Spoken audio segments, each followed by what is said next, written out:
So speaking of this problem of treating people like children, this is also something I've noticed in the public health messaging during COVID. And there's this, I think, real philosophical difference about what public health messaging should do.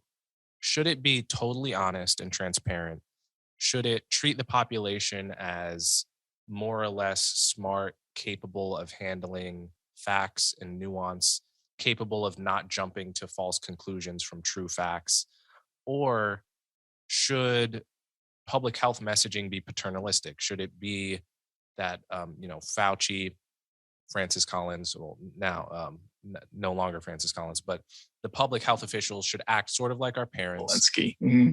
and they should, um, manage and massage the truth in ways that are going to lead to the best outcomes. And, Fauci has openly admitted to massaging the truth about what number of people we need to get vaccinated to reach herd immunity. And he's basically said, like I've been moving the numbers based on where I think the population is at, not based on what the scientific truth is. So I mean, but like, let's treat this philosophical difference as a real difference, right? What is your philosophy of public health messaging, and why do you think it's, where do you weigh in on that debate? Why do you think your take is correct? Well, I don't know about public health messaging specifically. I just think in terms of reaching audiences, my experience is always that if you treat audiences as grown-ups, that they respond better. Also, people in media and then politics, they tend to underestimate the general public to an enormous degree. Like, just to take an example from my own experience, I was asked to cover the 2008 financial crisis after the election that year.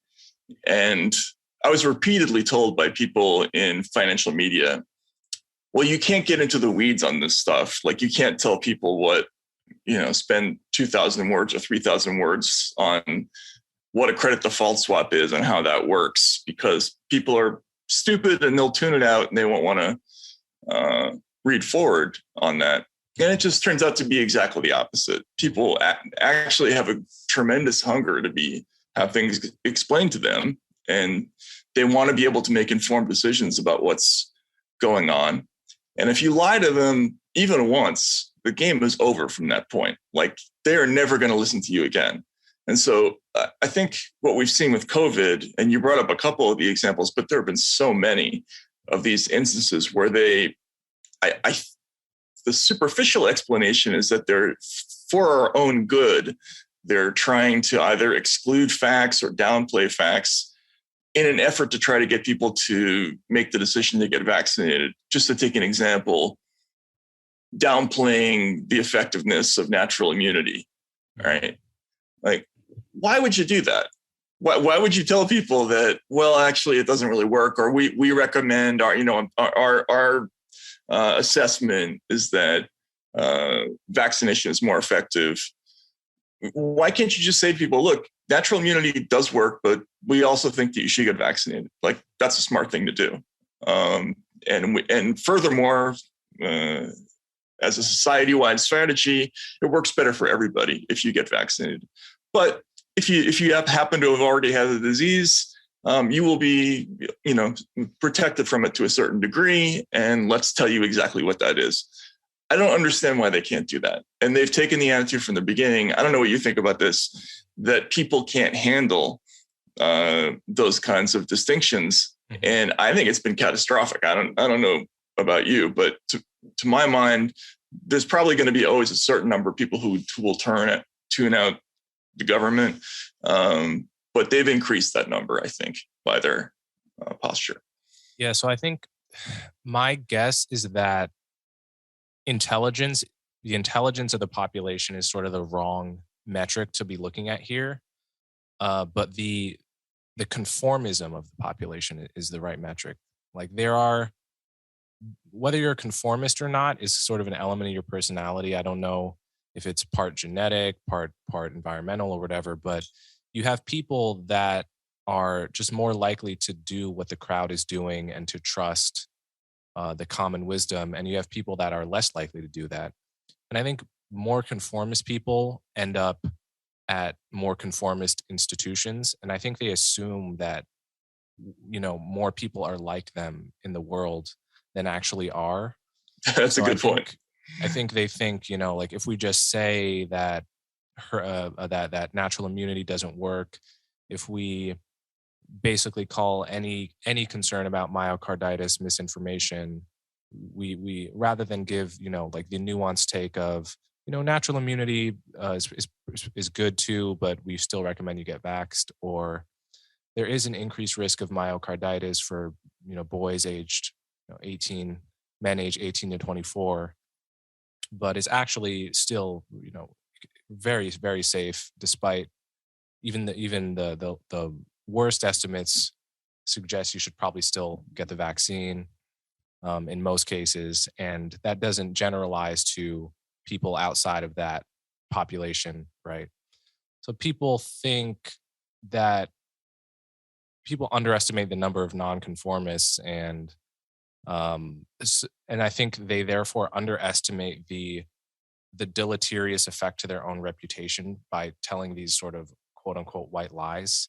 Mm-hmm. I think they assume most people are just going to look at the headline, nod along, and do this, and a lot of people do, but a lot of people don't, and I think they're just sort of not around those people, and so they underestimate the effect on their own reputation. Yeah, I think you're right. I never really thought of it that way, but yeah, that's probably what's going on. Is that they're the people who are doing this messaging assume that everybody out there thinks the way they do, and they're wrong about that. But you would have to have some kind of experience talking to people generally in order to know that, and that's another one of the problems with the kind of elite messaging system in this country, which is that there isn't a whole lot of interplay between people in Washington and New York, sort of elite decision makers in all fields in politics, finance, whatever, and the rest of the country. And I've seen this over and over again in presidential politics. How does something like Trump happen? How does every single mainstream news outlet not only miscall the general election, but miscall the Republican primary? I mean, you had data journalists like 538.com saying things like Donald Trump will play in the NBA before he's the nominee of the Republican Party, at a time when he was wiping everybody out in the polls. And the reason for that is because, most of these people had never met somebody who supported Donald Trump, right? So if you actually went out in the trail and you talked to people, or you went to some of those crowds, and I remember being shocked by it. I thought Trump, there was no way this guy could possibly win. Yeah, he's ridiculous and kind of horrible. And then I went to these events, and I saw, well, he's connecting with all sorts of people, and he was doing all sorts of subtle things that I was not told about in the news media, and they were working as well. And so when you start talking to people, you start realizing there's this diverse range of reasons that people were coming to vote for this person. But you would have to have those conversations in order to know that. And that's not what's going on. They're relying too much on things like polls to make decisions as opposed to personal contact. The same thing happened after the 2008 crash. I remember talking to somebody in the Treasury who had just had a meeting before, I think it was before Christmas in the first year of Obama's presidency. And it was a presentation by some of the nation's biggest retailers to officials at the Treasury. And they were giving their estimates of how little people were going to spend for the holiday season. And that was how people in the Treasury learned that there was a lot of pain out there in the population, that people were not doing well after the 2008 crash, from a presentation by big corporate retailers. Like they didn't know anybody who wasn't doing well, and that's a real problem of information in this country, is this sort of lack of interplay between those groups.